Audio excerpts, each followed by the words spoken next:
Hi all, എല്ലാവർക്കും നമസ്കാരം. ഇന്ന് ഞാൻ ഗോതമ്പ് പൊടിയും ഓട്സും കൊണ്ടുള്ള ഒരു ദോശയുടെ റെസിപ്പി ആയിട്ടാണ് വന്നിരിക്കുന്നത് കേട്ടോ. നല്ല ഹെൽത്തിയാണ്, ഉണ്ടാക്കാൻ നല്ല എളുപ്പമാണ്. അപ്പോൾ ഇത് എങ്ങനെയാണ് ഉണ്ടാക്കിയെടുക്കണേന്ന് നോക്കാം. ആദ്യമേ തന്നെ ഞാനൊരു ബൗളിലേക്ക് 150 ml ഗ്ലാസ്സിൽ 1 ഗ്ലാസ് ഓട്സും 1 ഗ്ലാസ് ഗോതമ്പ് പൊടിയും ഇട്ട് കൊടുക്കുന്നുണ്ട്. എന്നിട്ട് അതിലേക്ക് 2 ഗ്ലാസ് വെള്ളം കൂടെ ചേർത്തിട്ട് നല്ലതുപോലെ ഒന്ന് ഇളക്കി യോജിപ്പിക്കുകയാണ് കേട്ടോ. നല്ലപോലെ ഇളക്കി യോജിപ്പിച്ചിട്ടുണ്ടല്ലോ, നമുക്കിതിനൊന്ന് മൂടി അരമണിക്കൂർ നേരത്തേന്, കൂടി പോയാൽ അരമണിക്കൂർ വെച്ചാൽ മതി. 15 മിനിറ്റ് മുതൽ അരമണിക്കൂർ നേരത്തേന് വരെ വെക്കാം. ഈ ഓട്സൊക്കെ ഒന്ന് കുതിർന്ന് കിട്ടാൻ വേണ്ടിയിട്ടാണ് കേട്ടോ.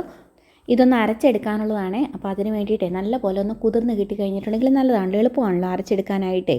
അപ്പോൾ അരമണിക്കൂറിന് ശേഷം ഞാനിത് തുറന്നിട്ട് ഒന്ന് നല്ലപോലെ ഒന്നുകൂടി ഒന്ന് ചുമ്മാ ഇളക്കി കൊടുക്കുകയാണ്. ഇളക്കി കൊടുത്തിട്ട് ഇതിനെ ഒരു മിക്സിയുടെ ജാറിലേക്ക് വടിച്ച് ഒഴിച്ചു കൊടുക്കുകയാണ് കേട്ടോ. വേറെ വെള്ളം ഒന്നും ചേർക്കണ്ട, ഇതിലുള്ള വെള്ളം തന്നെ മതിയാകും കേട്ടോ. എന്നിട്ട് ഇതിലേക്ക് ഒരു മീഡിയം സൈസ് സവോളയുടെ പകുതി ചേർത്ത് കൊടുക്കുന്നുണ്ട്. ഇനിയിപ്പോൾ സവോളയ്ക്ക് പകരം 4-5 ചെറിയ ഉള്ളി ആണെങ്കിലും കുഴപ്പമൊന്നുമില്ല. പിന്നെ 2 പച്ചമുളകും, ഒരു 1/4 ഇഞ്ച് നീളത്തിൽ വരുന്ന ഒരു കഷ്ണം ഇഞ്ചിയും, 2 തണ്ട് കറിവേപ്പിലയും ചേർത്ത് കൊടുക്കുന്നുണ്ട് കേട്ടോ. ഒരു 3/4 ടീസ്പൂണോളം ഉപ്പ് കൂടി ചേർത്ത് കൊടുത്തിട്ട് അത് നല്ലപോലെ ഒന്ന് അരച്ചെടുക്കാം. അരച്ചെടുത്തിട്ട് ഇത് വേറൊരു ബൗളിലേക്ക് മാറ്റാം.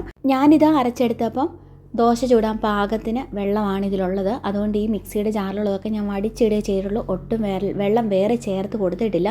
ഇനിയിപ്പോൾ ചില ഗോതമ്പ് പൊടിയുടെയും ഓട്സിൻ്റെയൊക്കെ അനുസരിച്ച് ചിലപ്പോൾ കുറച്ചുകൂടെ വെള്ളമൊക്കെ വേണ്ടി വന്നേക്കാം. ഇത് അരച്ച് കഴിയുമ്പോൾ കുറച്ചുകൂടെ തിക്കായിട്ടൊക്കെ തോന്നുവാണെങ്കിൽ വേണമെങ്കിൽ മിക്സിയുടെ ജാറിലേക്ക് ഒരു ഇത്തിരി കൂടെ വെള്ളം ഒഴിച്ച് കൊടുത്തിട്ട് ഒന്ന് വടിച്ച് ഇതിലേക്ക് ഒഴിച്ച് കൊടുക്കാം കേട്ടോ.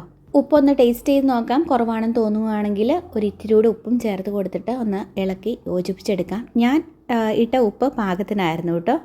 ഇനി ഒരു പാൻ അടുപ്പത്ത് വെച്ച് ചൂടായി കഴിയുമ്പോൾ നമ്മൾ സാധാരണ ദോശ ഉണ്ടാക്കുന്നത് പോലെ തന്നെ ഈ മാവ് കോരി ഒഴിച്ച് പരത്തി കൊടുക്കാം. ഇനിയിപ്പം കുറച്ച് തിക്കായിട്ടുള്ള ബാറ്ററൊക്കെയാണ് ആക്കി എടുക്കുന്നതെങ്കിൽ അപ്പം പോലെ ചുട്ടെടുക്കണമെങ്കിൽ അങ്ങനെയാണെങ്കിലും ചുട്ടെടുക്കാം കേട്ടോ. അപ്പോൾ ഇത് ഒഴിച്ച് പരത്തി കൊടുത്തതിന് ശേഷം ഞാൻ ഒരു സൈഡ് മൊരിഞ്ഞ് കഴിഞ്ഞപ്പം അടുത്ത സൈഡൊന്ന് മറിച്ചിട്ട് കൊടുക്കുകയാണ് കേട്ടോ.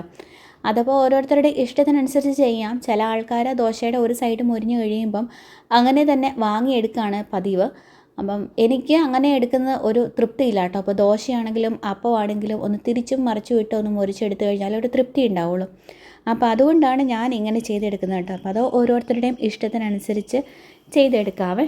അപ്പോൾ നല്ല എളുപ്പമല്ലേ ഈ ഒരു ദോശ ഉണ്ടാക്കിയെടുക്കാനായിട്ട്. എല്ലാവരും ഇതുപോലെയൊക്കെ ഒന്ന് പരീക്ഷിച്ച് നോക്കുക, ഒരു വെറൈറ്റിക്ക് വേണ്ടിയിട്ടും. പിന്നെ ഒത്തിരി ആൾക്കാരുണ്ടല്ലോ ഇപ്പം ഷുഗറും കൊളസ്ട്രോളും ഒക്കെ ആയിട്ട് ഭക്ഷണത്തിൽ ഒരുപാട് ക്രമീകരണങ്ങളൊക്കെ നടത്തി ഇങ്ങനെ ഗോതമ്പ് അല്ലെങ്കിൽ ഓട്സ് ഇങ്ങനെയുള്ള സാധനങ്ങളുടെ ഭക്ഷണങ്ങളൊക്കെ കൂടുതൽ കഴിക്കേണ്ടി വരുന്ന ആൾക്കാരൊക്കെ ഒരുപാടുണ്ടല്ലോ. അപ്പോൾ അങ്ങനെയുള്ള ആൾക്കാർക്കൊക്കെ ഇതൊക്കെ ഒന്ന് പരീക്ഷിച്ച് നോക്കാം. ഇഷ്ടമായെങ്കിൽ ലൈക്ക് ചെയ്യാനും ഷെയർ ചെയ്യാനും മറക്കരുത് കേട്ടോ. നിങ്ങളുടെ അഭിപ്രായങ്ങളൊക്കെ ഒന്ന് കമൻറ്റ് ബോക്സിൽ ഇട്ടേക്കണേ. അപ്പോൾ ഉടനെ തന്നെ മറ്റൊരു വീഡിയോയുമായിട്ട് വരാം. Bye bye.